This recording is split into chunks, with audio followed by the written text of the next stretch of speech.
విశాఖలో గూగుల్ సంస్థతో చారిత్రాత్మక ఒప్పందం కుదుర్చుకోబోతున్నామని ముఖ్యమంత్రి చంద్రబాబు నాయుడు ప్రకటించారు.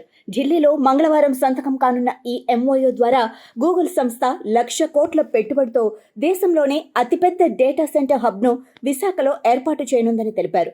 ఆదివారం విలేకరుల సమావేశంలో మాట్లాడుతూ సీఎం చంద్రబాబు చెప్పారు, ఈ ఒప్పందం ఏపీకి మాత్రమే కాదు, దేశానికే గర్వకారణమవుతుంది. 2029 నాటికి గూగుల్ డేటా సెంటర్ పూర్తవుతుంది. సింగపూర్ నుంచి సముద్ర మార్గంలో సబ్మెరైన్ కేబుల్ ద్వారా డేటా కనెక్టివిటీ తీసుకురానున్నారు. దీని ద్వారా artificial intelligence, high and technology రంగాల్లో వేలాది ఉద్యోగాలు సహా రాష్ట్ర యువతకు దొరకనున్నాయి అని పేర్కొన్నారు. హైదరాబాద్ మాదిరిగానే విశాఖ కూడా గ్లోబల్ ఐటీ హబ్గా మారుతుంది. మైక్రోసాఫ్ట్ వచ్చినప్పుడు హైదరాబాద్కి బ్రాండ్ ఇమేజ్ ఎలా వచ్చిందో ఇప్పుడు గూగుల్ రాకతో విశాఖకు అదే గౌరవం వస్తుందని సీఎం అన్నారు.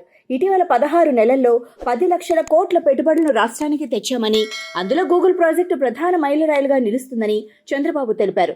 ఈ ప్రాజెక్టు సాధ్యమైనందున ప్రధాని నరేంద్ర మోడీ, కేంద్ర ఆర్థిక మంత్రి నిర్మలా సీతారామన్, ఐటీ మంత్రి అశ్విని వైష్ణవ్ల సహకారానికి కృతజ్ఞతలు తెలిపారు. అలాగే నవంబర్ 14-15 తేదీల్లో విశాఖలో జరగబోయే గ్లోబల్ ఇన్వెస్ట్మెంట్ సమ్మిట్కు ప్రధాని మోడీని ఆహ్వానించనున్నట్లు చెప్పారు. గత ప్రభుత్వ రాష్ట్రాన్ని విధ్వంసం చేసిందని, రాష్ట్ర బ్రాండ్ ఇమేజ్ దెబ్బతిందని చంద్రబాబు ఆరోపించారు.